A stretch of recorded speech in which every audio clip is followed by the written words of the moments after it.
Sabe como um animal pode ir de monstro de cinema a melhor amigo de uma geração inteira?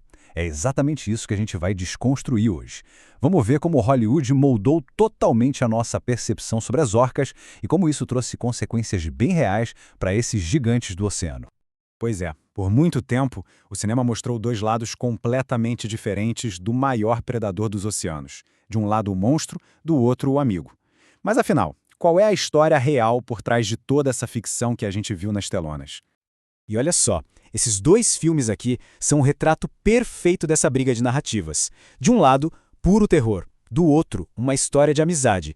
E juntos, eles não só mexeram com a opinião pública, como de certa forma mudaram o rumo da história para esses animais. Então, bora mergulhar nisso. Nossa história começa lá nos anos 70, uma época em que a orca ganhou o papel de grande vilã dos mares. A trama toda do filme é basicamente uma história de vingança, sabe?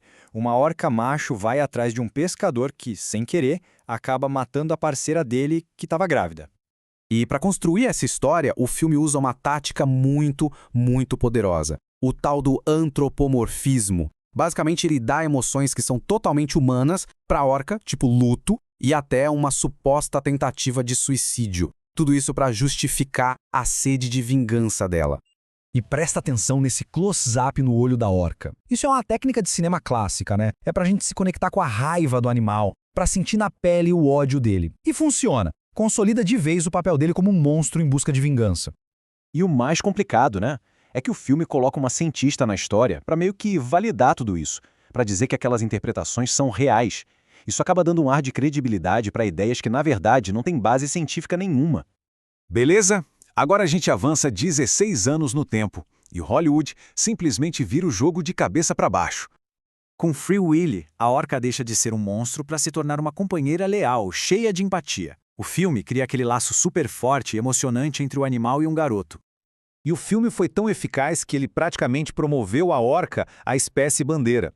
Basicamente, é quando um animal super carismático vira um símbolo de uma causa maior, sabe? Para atrair a atenção do público, apoio e recursos para a conservação dos oceanos. Só que aí a gente chega numa contradição enorme, o que ficou conhecido como o paradoxo Free Willy. Pensa bem, a mensagem do filme era super clara, né? Libertem a orca. Mas o que aconteceu na vida real com o sucesso estrondoso do filme? Uma explosão no interesse do público por shows em parques aquáticos, ou seja, acabou alimentando exatamente a indústria que o filme parecia criticar. E aí que a gente chega na terceira parte da nossa história, a síntese de tudo isso. 20 anos depois de Free Willy, surge o documentário Blackfish, e ele chega para colocar a fantasia do cinema cara a cara com a realidade científica bem dura do que é o cativeiro. Então vamos direto ao ponto aqui, que é crucial. Aquele mito todo da baleia assassina, que filmes como Orca ajudaram a criar, ele simplesmente não se sustenta. Não existe nenhum registro de orcas atacando os seres humanos em seu habitat natural. Nenhum.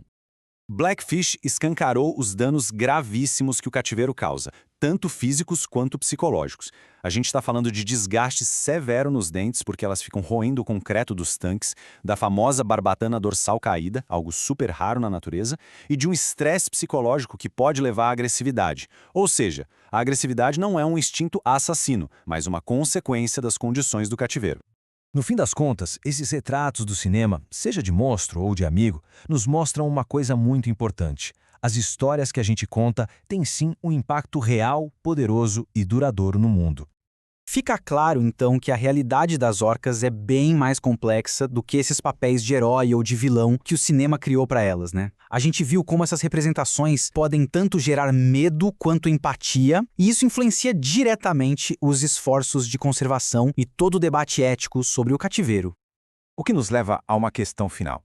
Se o cinema tem todo esse poder de criar empatia, ou de criar medo, de influenciar o destino de uma espécie inteira, qual é a responsabilidade que ele tem com a ciência na hora de retratar um mundo natural?